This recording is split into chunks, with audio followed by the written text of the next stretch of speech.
বন্দে ভারতের থেকেও দ্রুত গতির ট্রেন ঘোষণা করলো ভারতীয় রেল।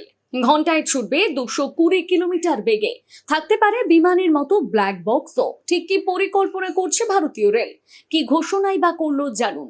বর্তমানে দেশের সবচেয়ে জনপ্রিয় semi high speed train Vande Bharat express. বিভিন্ন রুটে এই ট্রেন সাধারণত ঘন্টায় 100 থেকে 120 কিলোমিটার গতিবেগে ছুটে চলে। অন্যদিকে বহু প্রতীক্ষিত বুলেট ট্রেনের সম্ভাব্য গতি হতে পারে ঘন্টায় 320 কিলোমিটার। কিন্তু এবার এই দুয়েরই মাঝামাঝি এক নতুন অধ্যায় শুরু করতে চলেছে ভারতীয় রেল। রেলওয়ে বোর্ড ইতিমধ্যে ঘন্টায় 220 কিলোমিটার গতি সম্পন্ন দুটি নতুন প্রজন্মের ট্রেন সেট তৈরির অনুমোদন দিয়েছে। সবচেয়ে বড় বিষয় হলো ট্রেনগুলো শুধুমাত্র দ্রুত গতির হবে না, প্রযুক্তির দিক থেকে হবে অনেক বেশি উন্নত। রিপোর্ট অনুযায়ী চেন্নাইয়ের ইন্টিগ্রাল কোচ ফ্যাক্টরি বা ICF কে এই ট্রেন তৈরির দায়িত্ব দেওয়া হয়েছে।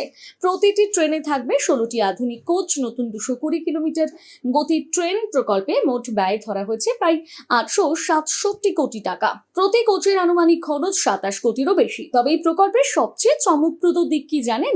এই ট্রেনে থাকতে পারে বিমানের মতো ব্ল্যাক বক্স। হ্যাঁ, ঠিকই শুনছেন।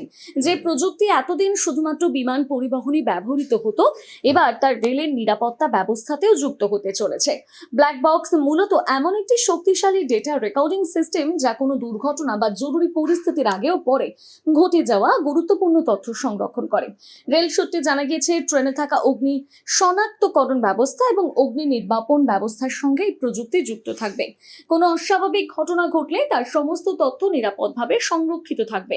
ফলে তদন্ত আরো দ্রুত নির্ভুলভাবে করা সম্ভব হবে। ভারতীয় রেলের এই ঘোষণা নিয়ে আপনার কি মতামত জানাতে ভুলবেন না কমেন্ট বক্সে।